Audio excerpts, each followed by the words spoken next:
Okay, so let us begin today's lecture. So let me give an overview of this. So today's lecture and maybe tomorrow's or some few subsequent lectures, what we will try to do is we have learned what are algorithms, what are this. We have been learning all the terminologies. We have been seeing a little bit hands-on approach and how we measure, how we try to find what classifiers are best, what are what are the best ways to improve the accuracy of model. So we have been looking them all in not in some specific order. So today what we'll do is we'll try to summarize the process which we have been doing without any order or any preference, and we will call this process as a stepwise process or as a standard sequence based process to be followed whenever you want to improve the accuracy of your machine learning model. So when you build a small machine learning model, rather let us suppose instead of calling machine learning model, let us call it as a ML problem. So you are trying to solve a machine learning problem, or you are trying to develop a ML application. So how do you want to improve the performance of that? Like, how do you want to make your model more reliable, a more trustworthy, or one which can be relied, or which gives you good predictions? So how do we achieve that? So in short, in order to achieve that, it always drills down to improving the performance of the ML model it internally uses. So we will look at those steps. What are most important steps you have to follow, and you have to keep on working on them so that you can improve the accuracy of your machine learning model. So when we are working on that, it's usually a 10-step process. So at least our textbooks, and they say that it's a 10-step process. But what we will do is we'll discuss them point by point. Then we will understand what exactly and where we need to do, and where do you find a scope for improving the performance of ML model. Remember, these 10 steps might not be directly linked to any ML model. Remember, out of these 10 steps, for a specific model, step number 2 and 3 might improve the performance. For another problem, step number 5 and 7 might improve your performance. So any of these 10 steps will definitely help you improve the performance of your ML model. So the first thing when you want to improve ML model, what you need to understand is you need to understand the first point. What is the first point? So whenever you build an ML model, when you want to improve its machine learning, its performance, you have to understand what are the best way to improve your machine learning model. So to understand where your machine learning needs improvement, that is important. You cannot randomly say that, okay, this is my ML model. I want to improve the accuracy. So let us do once randomly. We don't do something randomly, right? What we do is first we need to find out, is there a scope of improvement in machine learning algorithm? Is there a scope of improvement for that ML model? So based on our lectures till now, can you tell me what are those which can give you a best idea where you can find the scope of improvement? What are those concepts, or what are those diagrams or pictures, or what are those statistics, or whatever the output which tell you what is going wrong with your ML model, especially when it comes to measuring the accuracy of ML model? What are the best concepts and terminologies we need to look for if we want to understand where it needs improvement? Any guess? Can you guess the response? Like, what is that concept? By looking at that, you will get an idea whether training happened properly or not. Is there any scope of improving performance by modifying the training method? Can you guess? See, the answer is we start looking at learning curves. As I said, learning curves are nothing but it is something we call it as training curve and validation curve. So I hope you recall this concept of training curve and validation curve. So when we talk about training curve and validation curves, they are also called as, these are also called as in-sample errors, and this validation curves are sometimes usually also called as out-sample errors.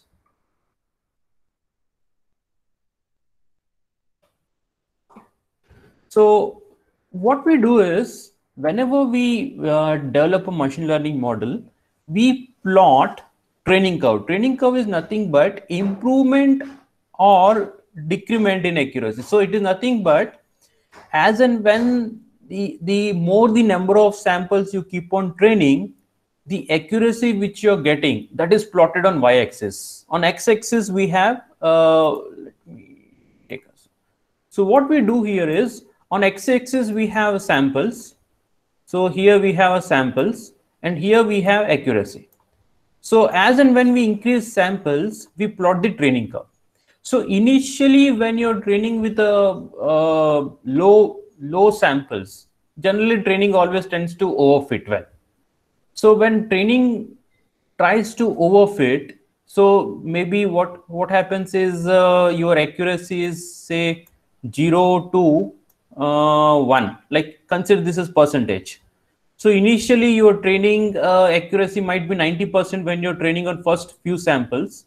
Later it can just drop and it can reach to the expected level of accuracy. For example, you are expecting a 0.7% of accuracy. So this is training. And when you're doing the training, you also validate that, right? For example, let me make clear you the concept of training curves and validation curves.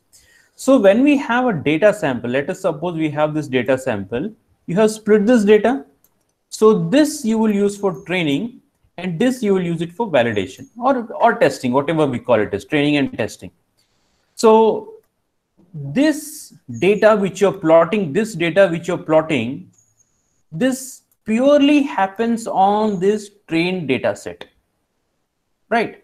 So once you have trained well on that, once you have trained on this trained data set, when your model is ready, so during training, remember, so maybe you might have employed some cross validation here, you are split into that. So initially you are working on this one sample, two sample, it's up to the ML model how you train with multiple iterations. So when you're training, as and when you're training with the entire sample, you start plotting the accuracy you're getting during this training. So initially, when you're trying on first 1, 2, 3 samples, your training might be high. So it's not necessary that it should always start with one. Some training curves may be this as also. So there could be any kind of training curve. But usually what is expected is, it is expected a smooth curve which comes to your expected level of threshold. For example, I am setting 0.6 as my acceptable level of accuracy, 60% accuracy. So you want the accuracy obtained on training not to fall below 60%, right? This is called as training curve. Now, once you have trained, we have a ML model. So on this ML model, this validation data set, this data set is passed through. So once again we pass through it, and we now check how well your ML model was able to predict this. So whatever the accuracy you get on this, these are called as validation curves. So validation curves might be, it might start from 0, it might start from anyone. But what we do is we generally expect it to be acceptable levels. So it should be acceptable and it should match with training one, right? So it would rarely happen that your validation curve's performance is more than training curve, right? So it is up to the model. So what you do is, by looking at these two curves, for example, if you say that, for example, I'm saying that, okay, let me come back to, okay. So if you find that my acceptable performance level is 0.8. So let us say I am expecting 0.8 accuracy. So this is my expected level of accuracy for this. Your training accuracy started at this point. Maybe it has started from this. It has just reached to this point, and it has converged to this. So now, if you find this training curve, what conclusion you will take from this? So as and when data samples were increasing, remember data samples are increasing. So here you had a low accuracy, the training accuracy is above the expectation and it was fine till this point, right? But after this point here onwards, when you have increased more number of samples, then your training accuracy started dropping. So here you need to conclude. So if you want to say that, so after training, after completion of training, what accuracy you have received, maybe it is 0.75. So what is my acceptable level of accuracy I'm expecting? 80. So you see here that it is deviating by 0.5%. So you have to find out reason. So now you need to find out, yes, if I can improve this, you are improving the entire performance of your ML model, at least for the training phase, right? I hope you're getting. Are you getting this? So this could have multiple reasons, right? So if you want to improve that, the question could be like, here the accuracy was high and it started dropping and you had samples. So you can figure out that, okay, the training was well defined to this point. Hereafter it was dropping. So it could have two reasons. Like, so all the data after that, they might contain some noise. Or maybe after this point, you are trying to, maybe the ML model is trying to overfit. That's why you will find this accuracy dropping that. So there could be multiple reasons. So the first step in improving accuracy of any ML model is to find out, is there a scope of improvement in this training model? So if you have a curve, for example, if you have a curve, for example, you have a curve it this way. So do you find any scope of improvement? Because here you are end with data. The accepted is 0.8. Here you have 0.81. Do you find any scope of improvement? Usually not much here. So that's how you have to take a judgment, by looking at the training curve and by looking at the validation curves as well. So one is training, the curve plotted as and when the sample increases, and one for validation is called as validation curve. Now, as I said, I have a sample. So this is the part which I'm using for ML training, right? So the part of dataset on which your machine learning model is being trained is called a sample. So all the accuracy, all the errors which you get from this part of data are called as in-sample error. What I call it as, these are called as in-sample errors. And during validation, whatever you get errors, these are the errors which you get out sample errors. I mean, out sample errors means your training model was never gone through such kind of data. So this is the data where your training algorithm has never gone through. Your training has only explored this data, right? So something errors which you get on machine learning model, which your machine learning model was never trained on that, but now machine learning is predicting something. So errors on that sample, especially on validation set, is called as out sample errors. So if I ask you a question, I want to choose an ML model which I want to use it for customers, so actual end world customers. So if I want to go for end world customers, what error should I be more concerned about, or what should I more look about? Should I look at in-sample errors or should I look at out-sample errors? Which gives me a more realistic estimate? So for in-sample error, you can type 1. For out-sample errors, you can type 2. So what's the question? Question I'm asking is, as an ML engineer, you want to make a decision that by looking at the number of errors or the curves, you want to take a decision whether should I use this model for customers or not. So what curve or what error type you would choose?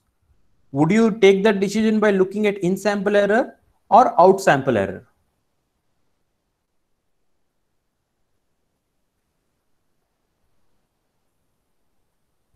Can you type? If you feel the decision has to be taken by looking at in sample error like training accuracy, then type 1. If you say, sir, that decision to whether to take that decision whether to ship the model to customer or not by looking at validation curves or out sample errors, then type 2.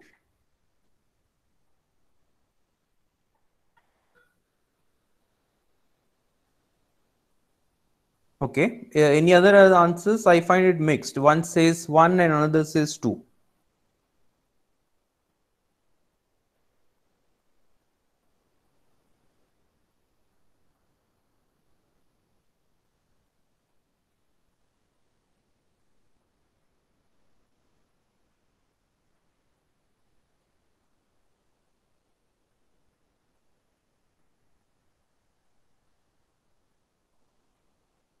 Can I get more responses?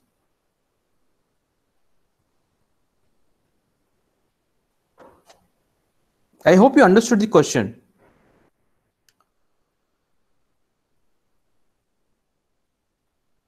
Okay. What I'm asking is, you have trained on some data set. Remember, all this data set is of same pattern.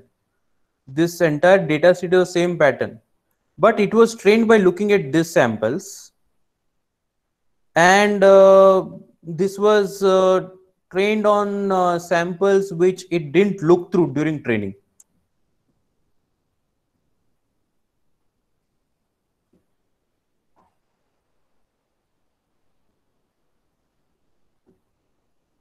So I mean to say that, let me talk this in some another language.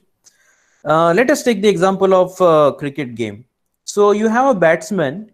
Let us suppose he is bowler A. These are the bowler A and bowler B. Both have same type of bowling. Let us suppose both are right arm fast pace. He is also right arm fast pace, but both are same. But a batsman, during practice session, he has practiced with the help of bowler A. So he has always practiced everything with the help of bowler A. But in actual match, so he has practiced with A and his performance is say 0.7. 70% is his performance. What I told you, that bowler A and bowler B are exactly same style of bowling. So bowler B has practiced on A and he has got a performance score of 0.7. But when this batsman, when he actually played the match, so in this actually played match, he performed with a accuracy of 0.6 for all the spells of bowler B. So by looking at this, what value you will trust this batsman's performance?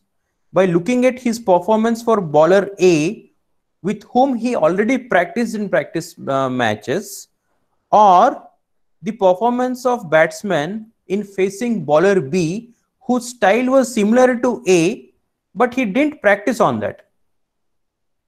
What would you prefer? What would you prefer, the right estimate of batsman's skill of batting by looking at his performance of with respect to bowler A or with respect to bowler B?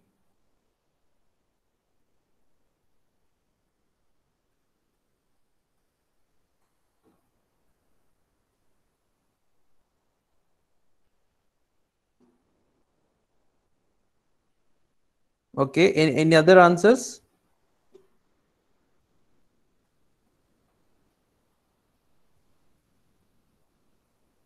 Yeah.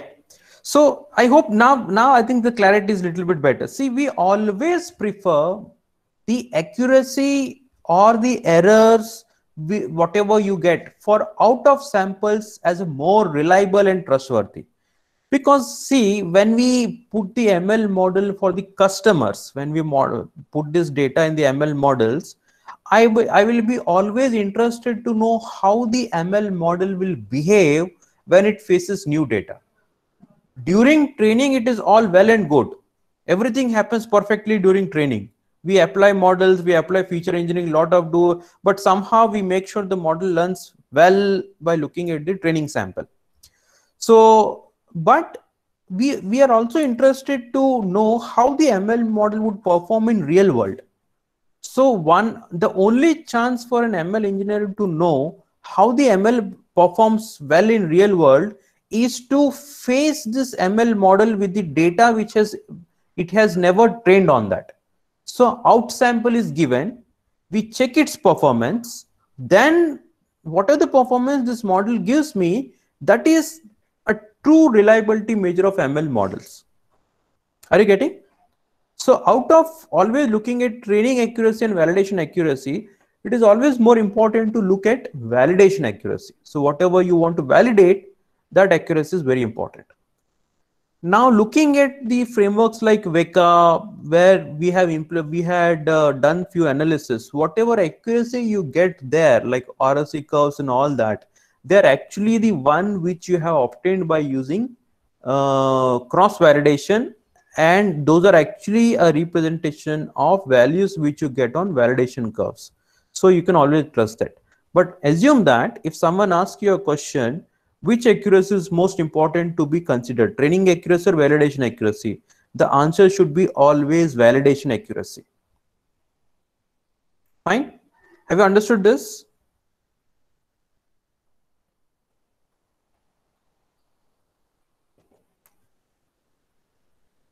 Okay. So now let me just a minute. Let me talk about second point. So once we have understood that what exactly is improvement, so how do we understand what's the first step I have said? The first step is always to make sure that we understand where the improvement lies. Understanding the best way to improve your model. And how do we get it?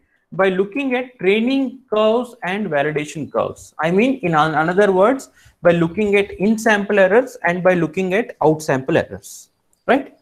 After knowing where to improve your ML model, what should be the next step?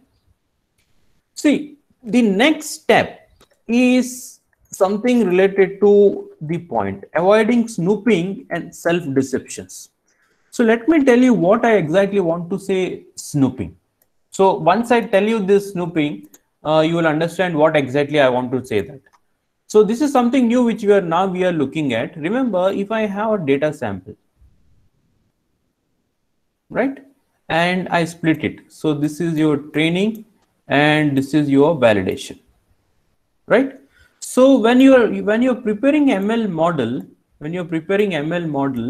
this model is always based on your training data set, right? This data set.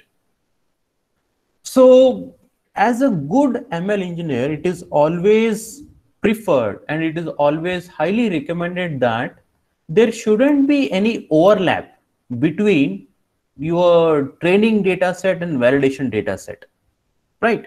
So what your validation should always happen on a subset of data, and such that this subset was never the part of your training. So you should not have any sample from this validation, come into this training, right? Are you getting this? So I want to practice. So during practice, see the problem with this, I hope you're getting that. The problem with part of validation data coming into training set, what problem it will give you is, as I told you, during training, we apply so many concepts and so many terminologies and process and methods on that. We always try to improve the accuracy on that.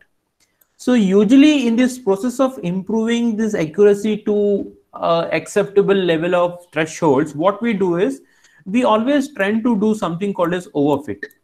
So we tend to overfit, or we tend to train too much so that we get this accepted levels of accuracy. During this process, even if we have some noises, we somehow want to apply something and we want to reduce that and we want to achieve this percentage of good accuracy for training. But remember, the ML model has to face customers' real world data. Do you have a control over customers' data? No. In real time, what kind of data your ML model will get, you will absolutely have no control. But during training, you had a control over your data. You have applied feature engineering, you have converted numeric into nominal, whatever you wanted to do, you did on that. But can you do on real world customer data? For example, let us suppose you have built a credit card fraud detection. You have a data set, you have implemented that. So you have deployed this model to real world, but it is failing to recognize credit card fraud detection. Will you say that every customer has to say convert credit card number into this and only then he has to enter? That would be foolish, right? So we do not have control over one. So we always want to look at the performance of ML model on the samples where it never was trained on that. So what we do is we call a concept called as snooping. So what happens is during this process of machine learning development and this due to some poor choices or due to the ML developers tendency to get a good performance, what we do is sometimes some ML people, they look at validations. So they look at validation data set, they try to see what will give, what kind of training should I take so that I get a better accuracy for validation, right? If you're designing an ML model by looking at the validation data set and you are trying to change something into training data set so that you get a better accuracy for valid data set, this is called as wrong. This is very wrong thing. And we call it as self-deception. So you are cheating yourselves. It is like you're cheating yourselves. So snooping is nothing but looking at the validation data set during training set so that you're tweaking the training data set so that you can get a good accuracy for validation. Actually, that is wrong. So you should never look at any validation data set, and you should not try to do the transformation of training data set by looking at validation data set. Whatever you want to do it this side, but don't touch the validation. If you start looking at that, if you start snooping on the validation data set, this will obviously give a poor trusted and poor model in real world. No matter training, you will get a very good accuracy, you will get a good credit or everything. But when it gets shipped to the real world environment, your model starts faring miserably. So the second thing, you know where the improvement lies by looking at the learning curve. The first thing when you want to improve the accuracy of model, make sure you are not doing any snooping or self-deception. So snooping is something which is deliberately done, but sometimes unknowingly some part of validation data set might come into training data set. So this is called as leakage traps. What I call it as? I call it as leakage traps. So sometimes unknowingly the ML developer doesn't want to do that, but due to cross validation or some shuffling or some kind of random things, what happens, or due to the wrong way of sampling, sometimes this validation data set might creep into training data set unknowingly. So when it happens unknowingly, we call it as leakage trap. So some data from validation data set leaks into training data set, which results into biased or some kind of deceptive ML model. Deceptive in the sense it looks good in this training, but when it goes to validation, it will miserably fail. Why? Because it was trained on, so it trains so highly on the samples that when it gets a new sample, it just fails to understand what is the sample and how should I behave. Okay. So I hope you understood what exactly we mean when I say avoid snooping and other self-deceptions. Okay. So after going through this step, what is the next step? Can you guess? Figuring out the best ways to optimize the problem. Okay. So you know whether there is an improvement or not. You have verified whether are you suffering from snooping or leakage type of problems. Once you have done this too, the third step is to find out Okay, you have found a scope for improvement. You have verified that this accuracy is not because of it is not because of snooping of data and leakage of data into training data set. Once you have verified, now you need to figure out the best way to optimize your problem. So to optimize your problem, what do you need to rely on? You have to optimize. So what are those concepts or terminologies which give you indication whether you are optimizing or not? How do you know if you are optimizing or not? So for example, you are playing, let us come back to cricket match. You are practicing every day. What you will, by looking at, for example, let us consider the concept of this IPL and all that. You want to know whether a player's performance is improving or not. What you will look? How do you know that whether player's performance is improving or not? By watching news channel and by making sure someone else what he comments on that, or are there any metrics where you will look at that and you will see whether his performance is improving or degrading?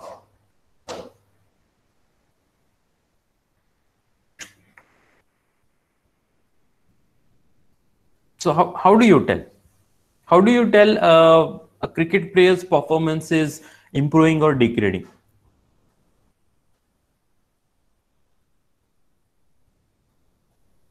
So there could be some metrics, for example, like run rate, or for example, if it comes to bowlers, his economy rate. So there are some metrics.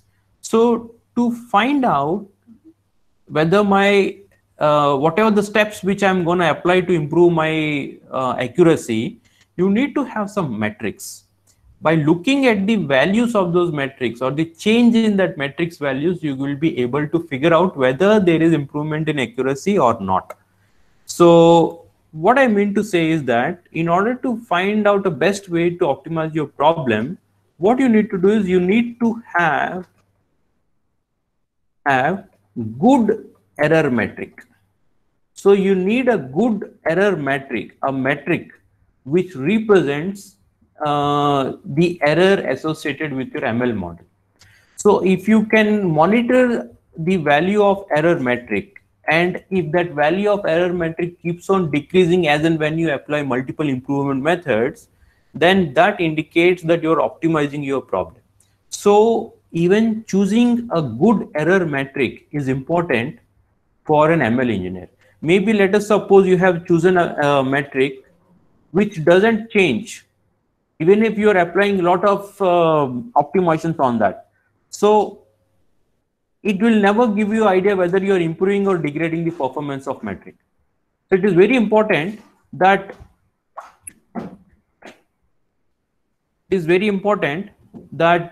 you always choose a good error metric.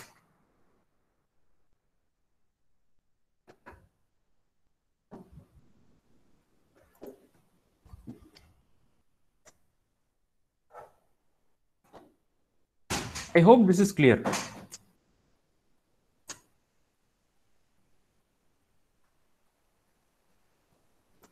Is it clear?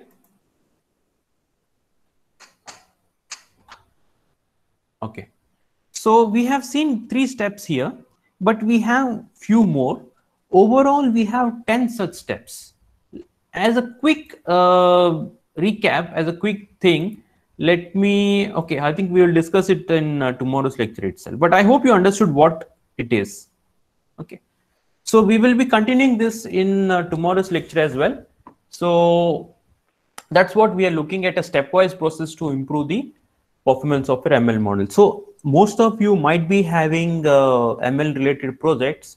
So better you apply this process, that will definitely get to a point where you will find there is an improvement in your ML model. Okay. So any questions? And I think in next few hours, I'll share the marking scheme yesterday, which we discussed. And I just want you to complete the peer assessment by this Saturday. Once I'll give you time till Saturday, complete the peer assessment, and then we will discuss further what should happen with grades of ISC 1, ISC 2, and how we can, those who are absent, how we can make sure we have some another assessment for them so that they do not lose their marks. Okay, so have you understood this?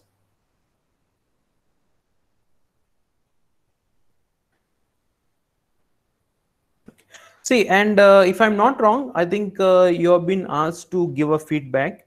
Make sure that you all respond to that, because feedback is something which is very important for a teacher. And I would like to know, like, what was your expectations in this course and how the course went for you. Okay. So that's it for this session. I think you can mark your attendance and you should be fine to leave the session.